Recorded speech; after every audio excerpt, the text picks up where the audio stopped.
சாய்ராம்.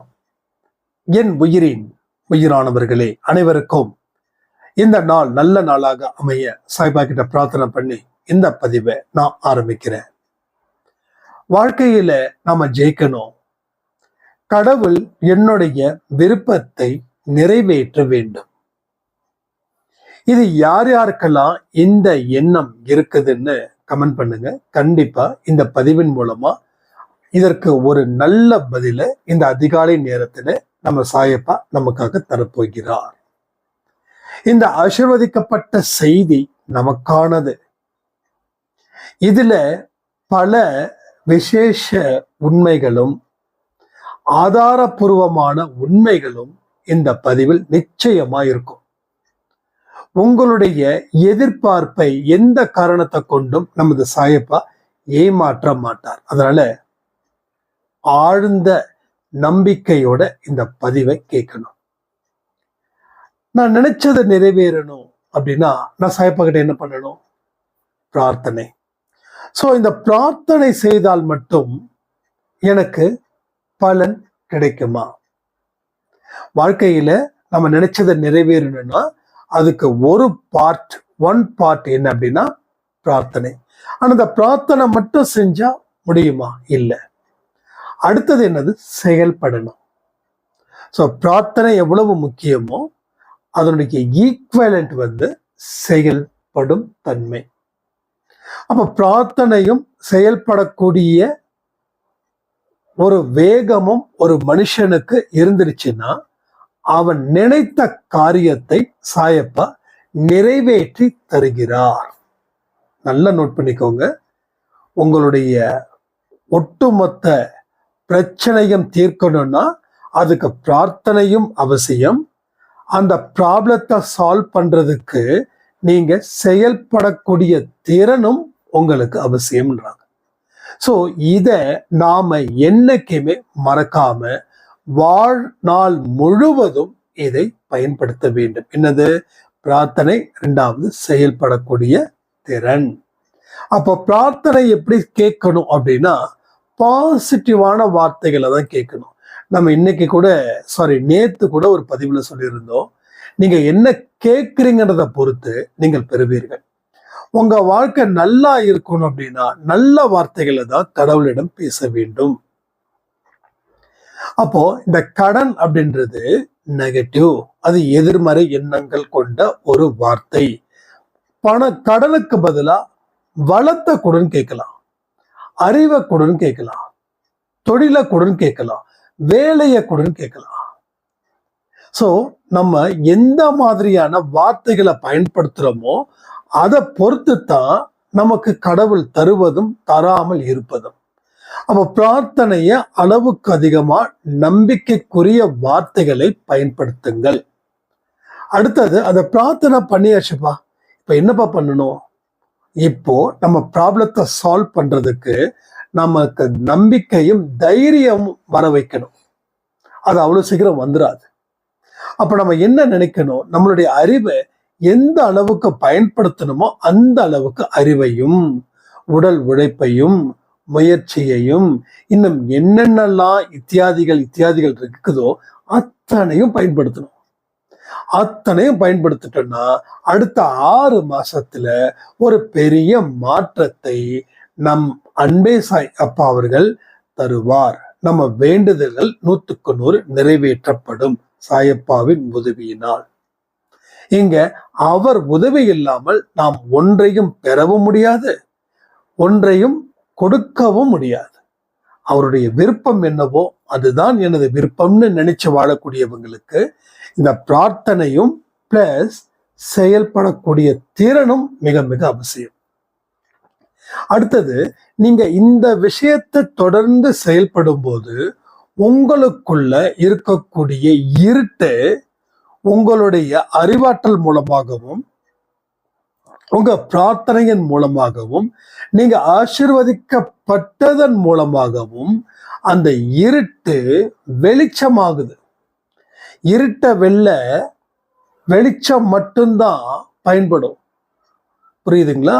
அப்ப அந்த இருட்டை எப்படி எடுக்கணும்? ஒரு வெளிச்சத்தை கொண்டு. இப்போ ஒரு இடத்துல ரூம் இருட்டா இருக்குது, உடனே பிரார்த்தனை பண்ணி இருட்டு வெளியில போ அப்படின்னு சொன்னா இருட்டு போயிடுமா? சுவிட்ச் போடணும். அந்த சுவிட்சு தான் இங்க உங்க முயற்சி, உங்க உழைப்பு, உங்கள் அறிவு. அறிவை பயன்படுத்தாமல் வாழ முடியாது, வளர முடியாது. நமக்குள்ள அறிவு இருக்குதுன்றத நாம நம்பணும். ஏன்னா அறிவை நம்ம பயன்படுத்தி பல வருஷம் ஆகுது.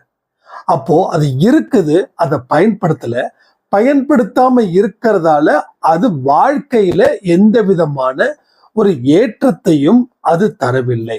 ஸோ நமக்கு அறிவு இருக்குது தானே? யாராவது அறிவு இல்லையான்னு கேட்டா அறிவு இருக்குதுன்னு சொல்றோம் தானே?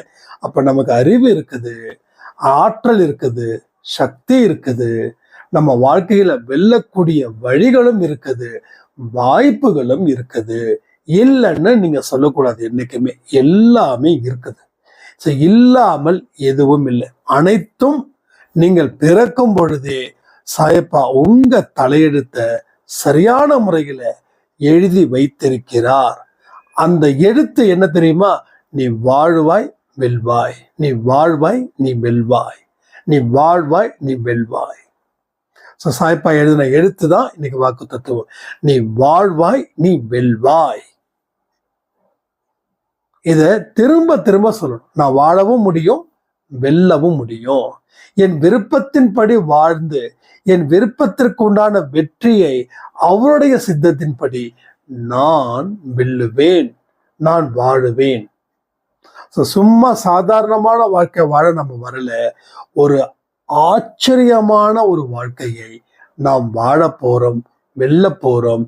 இங்க இருக்கக்கூடிய அத்தனை மனுஷங்களுடைய மனதையும் நாம் வெல்வோம். அன்பினால், இரக்கத்தினால், கருணையினால்.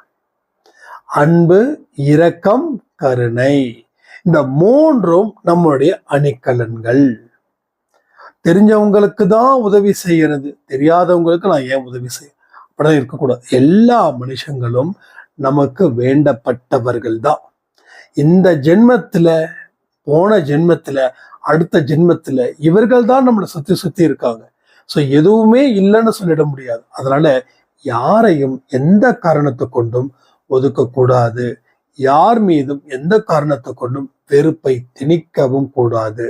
வெறுப்பு வாழ்க்கை வாழவே கூடாது. ஏன்னா வெறுப்பு வாழ்க்கையில நாம எதையும் கத்துக்கவும் முடியாது, ஜெயிக்கவும் முடியாது. நம்ம தனித்துவத்தை பெரிதாக்கவும் முடியாது. அதனால இந்த நாளை நீங்க என்ன பண்ணணும்? சிறப்பான நாளா இந்த பதிவின் மூலமாக மாற்ற வேண்டும். இனி பிரார்த்தனையும் செயலும் தான் என் வாழ்க்கையின் 2 கண்கள். 2 வாக்குத்தத்தம் வச்சுக்கலாமா? ஒன்னு அதை வச்சுக்கிட்டோம், இன்னொன்று ஒன்று வச்சுக்கலாமா? உங்க இனிமே என்னது? பிரார்த்தனையும் செயலும். இனி நீங்க யாருன்னா பிரார்த்தனை பிளஸ் செயல் ஈக்குவல் டு நீங்க. பிரார்த்தனை பிளஸ் செயல் ஈக்குவல் டு நீங்கள். ஸோ இனி நம்ம அப்படிதான் செய்ய போறோம்.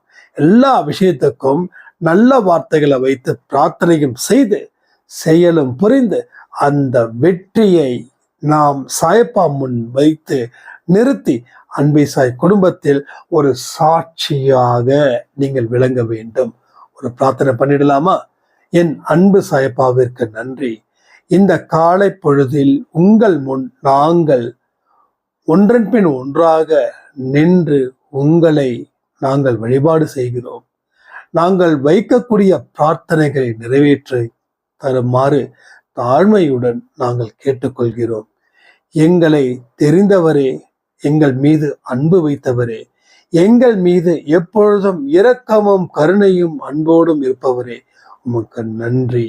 எங்களை தேடி வந்து எங்களுக்கு தேவையான அத்தனை உதவிகளையும் செய்து எங்களை உங்கள் கண்ணின் இமை போல் பாதுகாத்து காக்க வந்த சாயப்பாவிற்கு நன்றி.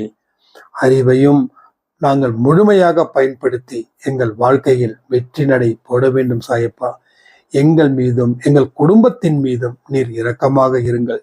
நாங்கள் வைக்கக்கூடிய பிரார்த்தனைகளை தயவு செய்து காது கொடுத்து கேட்டு அதற்கு உண்டான நல்ல முடிவை நாங்கள் எதிர்பார்த்து காத்திருக்கிறோம். நீங்கள் இருப்பது உண்மை என்பது எங்களுக்கு தெரியும். ஆனாலும் எங்களுக்குள் இருக்கக்கூடிய பயத்தை நீங்கள் போக்குங்கள், எங்கள் அச்சத்தை நீங்கள் போக்குங்கள், எங்கள் அவநம்பிக்கையை துடைத்து எரிந்து எங்களை நம்பிக்கைக்குரியவர்களாக மாற்றி உங்களுடைய ராஜ்யத்தில் எங்களை வாழ வையுங்கள். உங்களையே நம்பி நாங்கள் வாழ்ந்து கொண்டு இருக்கிறோம் சாயப்பா. எங்களை தயவு செய்து பாருங்கள். எங்கள் தலையின் மீது உங்கள் கை படட்டும். அது எங்களுக்கு மிகப்பெரிய ஆசீர்வாதத்தை இந்த நாளில் இந்த நேரத்தில் எங்களுக்கு கிடைப்பதற்கு நீர் எங்கள் மீது இரக்கமாக கருணையாக இரும். எங்கள் குடும்பத்தின் மீது கோப பார்வையை விட்டுவிட்டு சாந்த பார்வையும் கருணை பார்வையும் வையுங்கள். நாங்கள் செய்த தவறுகளை மன்னித்து விடுங்கள். இனி நாங்கள் தவறுகள் செய்யாமல் நல்ல பிள்ளைகளாக வாழ்வதற்கு நீங்கள் அருள் புரிய வேண்டும். தீயவர்கள் நல்லவர்களாக மாற வேண்டும். என்றும் எப்பொழுதும் எங்களை காக்க வந்த சாயப்பாவிற்கு நன்றி, நன்றி, நன்றி. ஸோ எல்லாரும் சந்தோஷமா இருங்க, ஹாப்பியா இருங்க. இன்னைக்கு யார் யாரெல்லாம் பர்த்டே, வெட்டிங் டே செலிப்ரேட் பண்றாங்களோ அத்தனை பேருக்கும் சாயப்பாவோட அன்பும் ஆசீர்வாதமும் பரிபூர்ணமா கிடைக்கணும்னு பிரார்த்தனை பண்ணி இந்த பதிவை நான் முடிக்கிற. ஜெய் சாய்ராம்.